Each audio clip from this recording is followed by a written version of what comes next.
Bonjour à tous, avant de commencer cette vidéo, permettez-moi de vous présenter mes meilleurs vœux pour cette nouvelle année, qu'elle vous apporte tout ce dont vous avez besoin et surtout la santé.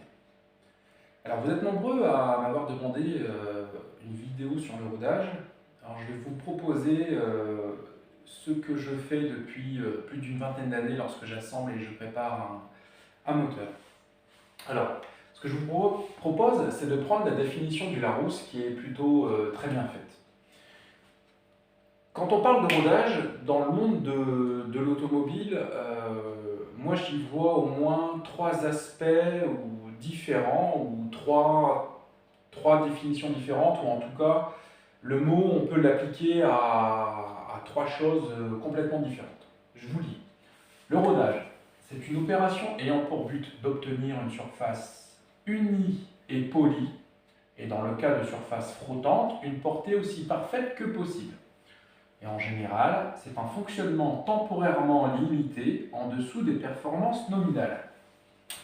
Donc ce troisième point, fonctionnement temporairement limité en dessous des performances nominales, ça, tout le monde sait ce que ça veut dire. Lorsqu'on est en rodage, on ne prend pas trop de régime, on utilise le moteur tranquillement.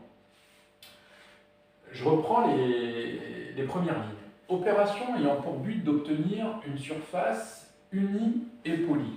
Alors ça vient en fait au tout début, lorsqu'on usinait des vilebrequins, des bielles, des coussinets.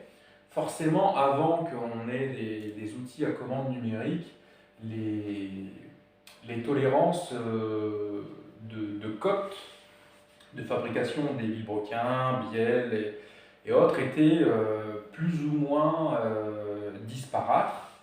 Et donc on avait besoin de roder les pièces, c'est-à-dire qu'on avait besoin de faire fonctionner le moteur à un régime faible pour que ces pièces puissent s'user, puisque c'est le cas, s'user ensemble tranquillement pour que le jeu de fonctionnement soit tout à fait correct pour tout le reste de la durée de vie du moteur. Pas qu'il y ait trop de jeu, ni pas assez pour éviter du serrage ou autre. Bon. Cet aspect du rodage est de moins en moins présent puisqu'on a aujourd'hui les fabrications de vilebrequins ou du reste sont souvent finies par commande numérique, c'est vérifié en métrologie avec des outils aujourd'hui très pointus. Donc cet aspect du rodage, en fait, bon, il est un peu moins important qu'au début de l'automobile. Ensuite, donc opération ayant pour but d'obtenir une surface unie et polie, et dans le cas de surface flottante, une portée aussi parfaite que possible. Là, on parle surtout en fait de la portée de soupape et de siège.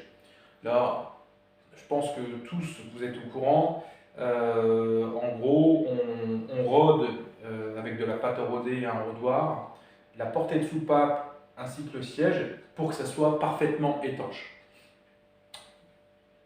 Donc ça, cette partie-là, je suis convaincu que vous la maîtrisez.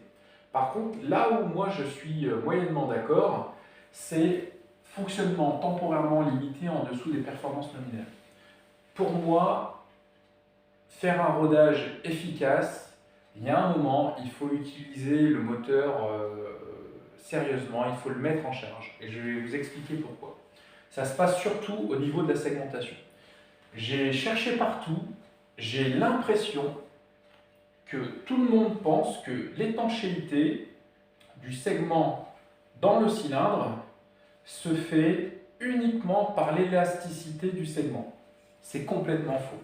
Je ne sais pas pourquoi, je n'ai jamais lu nulle part ni vu quelqu'un qui indiquait que l'étanchéité du segment se fait par la pression de combustion qui vient pousser le segment contre les parois du cylindre. Je vais essayer de vous expliquer ça par un dessin. Alors, je vous fais un piston énorme avec une gorge de segment comme ça énorme. Donc je vous fais les trois gorges de segment, ok. Donc je vous fais pas l'autre partie, on s'en fiche un peu. Là, je vous fais la paroi du cylindre, ok. Là, je vous mets la culasse avec une soupape et une bougie.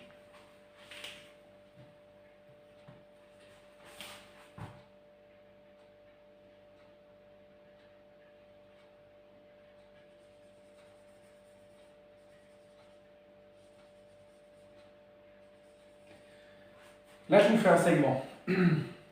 Lorsque la combustion se fait, donc il y a l'étincelle, la combustion se fait par strates, et cette pression de combustion cherche à s'échapper par le moyen le plus simple possible, donc elle va pousser le piston. Mais avant tout, elle cherche à s'échapper par quelque chose de plus facile que de pousser le piston.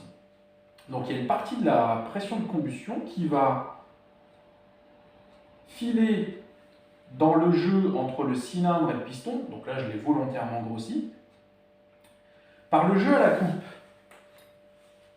Par le jeu à la coupe ici, et par le jeu entre le segment et le piston, comme ça, par ce jeu-là, la pression de combustion va s'infiltrer et va venir pousser le segment contre les parois du cylindre.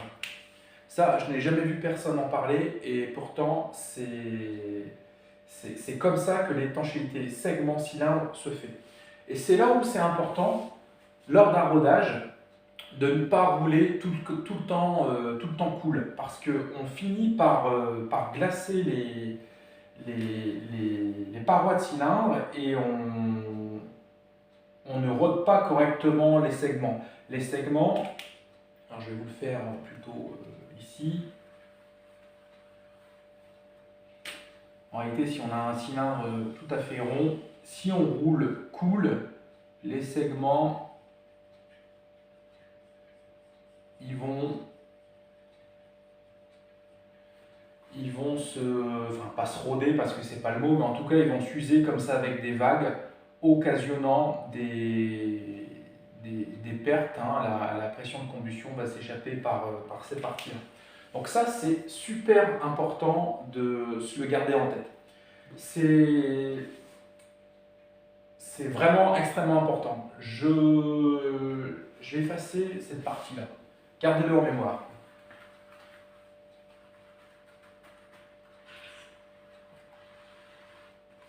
Moi, ce que je fais lorsque j'assemble un moteur, déjà, avant tout, je démarre le moteur et je lui fais une séance de 20 minutes à 2500 tours minutes minimum. Alors, on ne roule pas avec la voiture, le moteur est démarré, il est dans la voiture avec son refroidissement, et là, on le fait tourner à 2500 tours minimum. Qu'est-ce que ça fait? Ça permet d'éviter en fait les à-coups. Parce que si on le fait tourner à un régime de ralenti, 850 tours, il y a forcément plus d'à-coups à bas régime, donc des contraintes avec une bielle qui va pousser un peu plus latéralement le piston contre le cylindre. Tout ça fait que ça n'est pas idéal. En faisant tourner 20 minutes à 2500 tours minimum, on évite ces contraintes parce qu'on a une inertie qui permet que le moteur tourne plus rond. Donc là, moi j'y mets une huile tout à fait basique et 20 minutes après, je vidange. Ensuite, avec huile.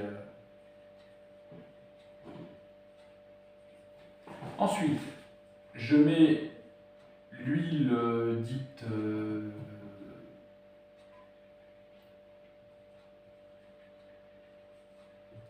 l'huile normale. Je mets l'huile normale et là en fait je suis parti pour au moins 1500 km de roulage. Donc là on roule sur la route. Mon process c'est celui-ci. Je mets en température le moteur.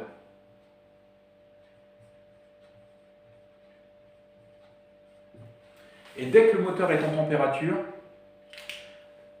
à chaque fois que j'ai une occasion, c'est-à-dire un faux plat, une cote ou un peu de champ pour faire une accélération, là, je cherche à aller au régime de couple maxi.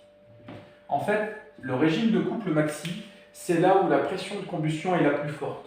Donc c'est là où la pression contre le segment sera la plus forte et c'est à ce moment-là où on va roder le mieux les segments contre le cylindre. Et donc on sait toujours que le couple maxi, il est souvent, après ça dépend des configs, mais il est souvent assez éloigné du régime maxi.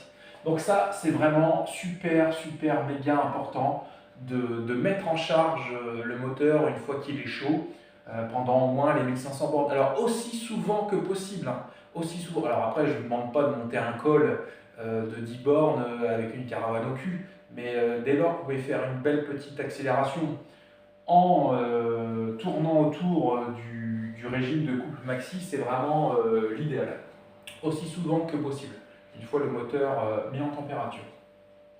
Suite à ces 1500 bornes, moi je vous invite à faire un relevé de pression d'huile et avec un anneau mécanique. Et vous regardez, parce que là le moteur sera rodé au niveau des coussinets ainsi que des jeux, vilebrequin et des bielles. Et là je vous invite à vérifier où en sont vos pressions d'huile. Et moi je vous propose la règle suivante. 0,8 bar par 1000 tours. Pourquoi? En fait, ça ne sert à rien d'avoir trop de pression d'huile. Trop de pression d'huile, en réalité, on perd des chevaux, on augmente la consommation, et c'est pas l'idéal. On risque même de percer, enfin d'exploser des filtres à huile. Donc là, avec 0,8 bar à 1000 tours minute, on a largement suffisamment de pression d'huile pour avoir une longévité tout à fait normale du moteur, et ça nous évite d'avoir trop de pression d'huile. Là, on voit que ça fait par exemple 3,2 bars à 4000 tours. Alors, avec votre relevé de pression d'huile,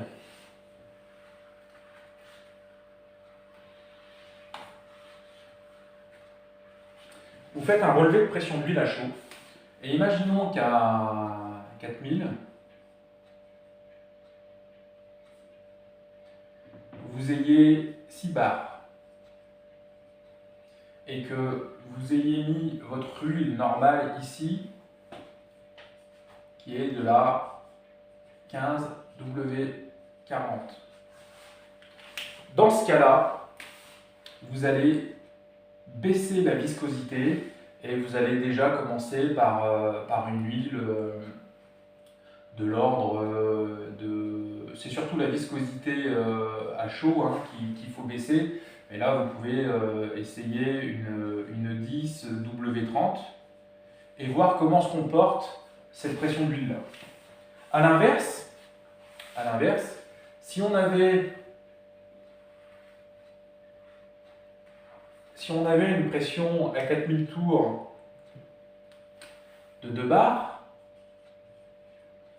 qui serait trop faible comparé à ma règle ici, là, et si on avait une huile, on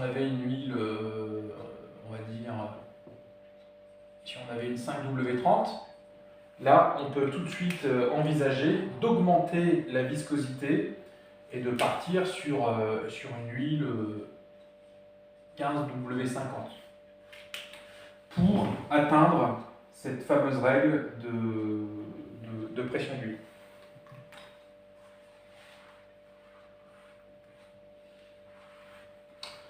Donc j'espère que pour vous, cette partie du rodage, en tout cas cette explication de comment je fais, était clair pour vous. Je vais mettre la vidéo juste après. Je fais exprès de ne pas faire de montage parce que j'ai pas le temps de monter, couper la vidéo. J'espère que vous serez indulgents. Moi, ce qui m'importe, c'est surtout le contenu, la mise en forme ou autre. On verra ça un peu plus tard. Mais je veux surtout que vous reteniez dans le rodage cette pression de combustion qui vient pousser les segments parce que ça, c'est vraiment primordial. Et ensuite, une fois que vous avez rodé votre moteur, euh, après les fameux 1500 km où vous y mettez de la charge, là vous checkez votre pression d'huile et vous ajustez la viscosité de l'huile en fonction de la pression que vous lisez sur un mano mécanique. Et ça, c'est vraiment super important. J'espère que ça vous a plu. N'hésitez pas à mettre un commentaire pour me dire ce que vous en pensez. Abonnez-vous, partagez, likez, c'est super important si on veut que cette chaîne perdure. Je vous dis à bientôt.